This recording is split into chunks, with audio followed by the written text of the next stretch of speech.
3 hours of sleep, so don't judge if I suck right now.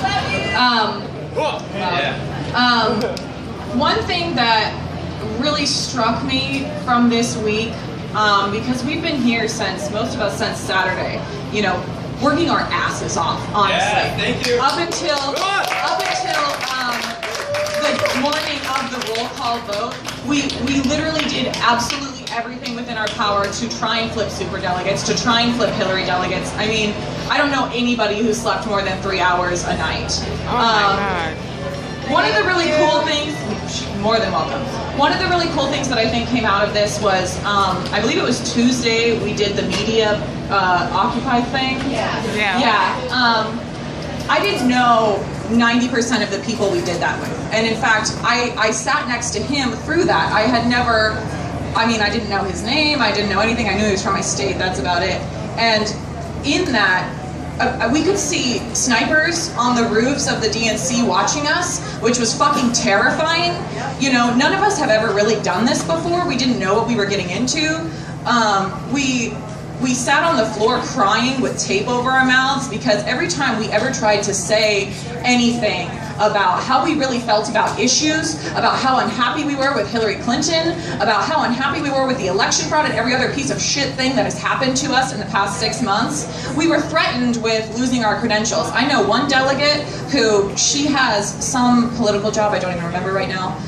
She was threatened with losing her job and losing her home. And that doesn't seem as, you know, outrageous as it sounds until you're sitting there listening to this person saying this and bawling their eyes out because they don't know how they're gonna feed their kids or keep their house afterwards. That level of suppression is beyond oligarchy. Yes, it's fascist. Yeah. It's fascist.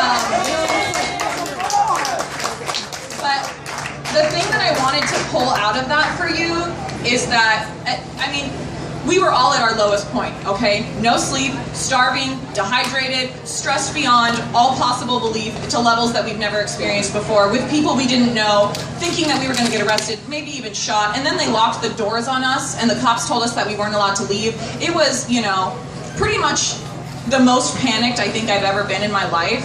And I didn't know what else to do but put my hand on the window, because they had these big glass windows on the front, and just stare outside and wish I could go out. And I started bawling. I didn't know what else to do. And there were 20 or 30 Bernie delegates outside who ran up to me and put their hands on the glass over my hand and started telling me that they were with me, that they would not leave me, that we were all going to be okay, and that we were all in this together.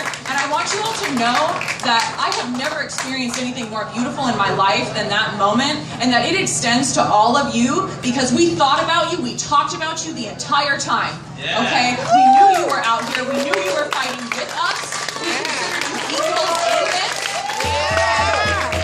I want to remind you that regardless of what you may or may not have heard today from other speakers, I don't know, I just walked like 3 miles to get here. Nothing is impossible. If you look at the data, okay, not a sexy subject, but the data of voters right now, the numbers actually do support being able to make Jill Stein win. We just made history this week. We just need to work as hard for Jill as we all worked for Bernie. We need to get new voters. We have awoken so many people.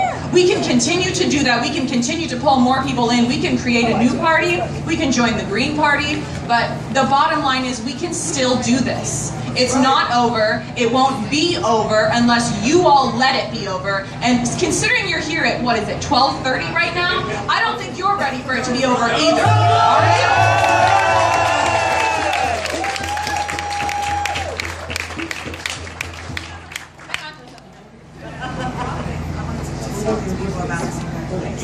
Natalie, you never introduced yourself. Oh, Natalie Higley, CD3, California. We're the badasses.